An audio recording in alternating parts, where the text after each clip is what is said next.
तो चलिए बेटे, आज इस लेक्चर में ना हम प्रॉब्लम नंबर 13 सॉल्व करने जा रहे हैं रिजिड बॉडी डायनेमिक्स की, जहां पे हम बात करेंगे पूरी प्योर रोलिंग की। और बात ये होगी कि प्योर रोलिंग जब शुरू होगी उस दौरान इस रिजिड बॉडी की वेलोसिटी क्या होगी। ये जो रिजिड बॉडी आपको दी है ना, ये मान लीजिए मेरे पास एक स्फीयर है, ठीक है। और ये जो स्फीयर है बेसिकली ये सॉलिड स्फीयर है। सवाल आया, जब प्योर रोलिंग शुरू होगी उस दौरान इस सिलेंडर के सेंटर ऑफ मास की वेलोसिटी कितनी होगी। अब बेटे आप एक चीज समझिए, प्योर रोलिंग का मतलब हुआ क्या। ये जो नीचे वाला पॉइंट आया, मैं मान के चल रहा हूं आपको कंबाइंड ट्रांसलेशन प्लस रोटेशन की अच्छी नॉलेज है। ये आगे की तरफ वेलोसिटी वी नॉट आती, पीछे की तरफ शायद आर ओमेगा आती। और अगर आप ध्यान दो ना, ये t बराबर 0 सेकंड की बात है। तो यहां पे अगर मैं वैल्यू डालू ना, ये निकल के आता v0/2।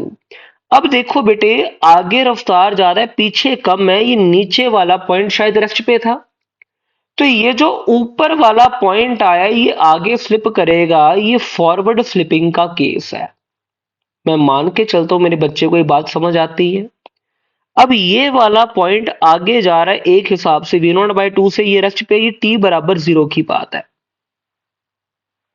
अब बेटे अगली चीज समझना, यहां पे अगर ये फॉरवर्ड स्लिप करेगा तो शायद इसको फ्रिक्शन पीछे लगेगी, और नीचे जो जमीन है इसको फ्रिक्शन आगे लगती।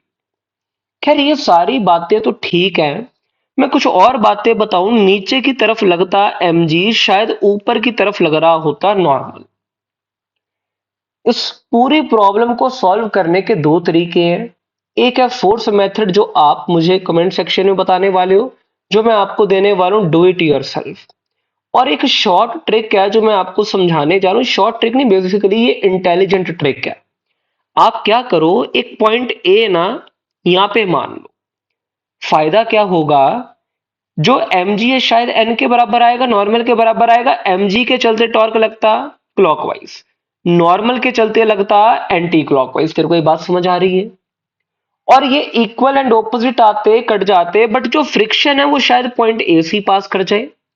और अगर बात ये ठीक है तो मैं पता है क्या कह सकता हूं, net torque about point A is always 0। और अगर नेट टॉर्क 0 आ गई ना, मैं कह सकता हूं initial linear moment angular momentum should be equals to final angular momentum. अब देख बेटे, ये आगे जा रहा था वी नॉट से, और रोटेट कर रहा था वी नॉट बाय 2r से। ये टाइम t बराबर 0 सेकंड की बात थी। और अगर इनिशियल मोमेंटम में लिखूं ना, तो चीज समझना, मैं मान के चलता हूं बेटे तेरे को ये बातें आती हैं।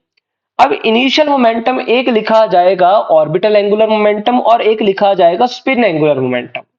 अगर ये बातों में तेरे को हल्का सा भी डाउट है ना, तो इसको ऐसे लिख ले। ये आ गया लीनियर मोमेंटम mv0, परपेंडिकुलर दूरी आ गई बेटे r। तो मैं लिखता mv0 इंटू आर, ये तो आ गया लीनियर वाला। और रोटेशन वाला आना चाहिए plus I omega, I centre of mass के अबाउट। आई कितना आएगा जल्दी बता, 2/5 mr² इंटू ओमेगा की वैल्यू लिख रहा हूं v0/2r। I hope it is clear बेटे। अब कुछ समय के बाद क्या होगा, जब प्योर रोलिंग शुरू हो जाएगी, ठीक है ना, यहां वेलोसिटी v आएगी और ये ओमेगा से रोटेट करेगा। अब जब प्योर रोलिंग शुरू हो गई तो समझना, आगे की तरफ v आया, पीछे की तरफ आएगा r ओमेगा। ये पॉइंट रुका हुआ है। और प्योर रोलिंग का मतलब है कि स्लिपिंग नहीं हो रही, यानी कि v माइनस आर ओमेगा 0 आ जाएगा, v की वैल्यू आ जाएगी r ओमेगा। ये तो मैंने लिखी है इनिशियल वैल्यू। फाइनल कितनी आएगी देख, फाइनली क्या होगा, पॉइंट ए तो वही रहेगा। ये आ गया लाइन ऑफ मोशन, तो ये बचेगा mv। तो मैं लिखूंगा mv इंटू आर। देखिए क्लॉकवाइज आ रहा है ना, तो मैंने पॉजिटिव लिख लिया। और ओमेगा भी क्योंकि क्लॉकवाइज है, मैं लिखूंगा प्लस आई ओमेगा 2/5 mr² ओमेगा की जगह लिख रहा हूं बेटे v/r। I hope it is clear. अब सारी कहानी है, मुझे ये v को निकालना है। अगर बेटे इसको मैं सॉल्व करूं ना, तो जो मेरे पास v आएगा, आपके हिसाब से v कितना आ जाना चाहिए, जल्दी बताओ। हाँ, सॉल्व करना। ये इक्वेशन एक ही इक्वेशन है, सॉल्व कर लो, v की वैल्यू निकल के आएगी, चेक करना बेटे, 6 divided by 7v0। I hope बेटे आप सभी को एक क्वेश्चन समझ आ गया है, ठीक है ना। जो खास पॉइंट, ये इंटेलिजेंट ट्रिक है ना, ये पॉइंट ए वाली है। इसको आप फोर्स मेथड से भी कर सकते हो। अगर उसमें किसी को कोई डाउट है तो प्लीज नीचे दे कमेंट सेक्शन में जरूर बताओ, और एक बार बेटा ये आंसर जरूर वेरीफाई कर लेना। Thanks for watching.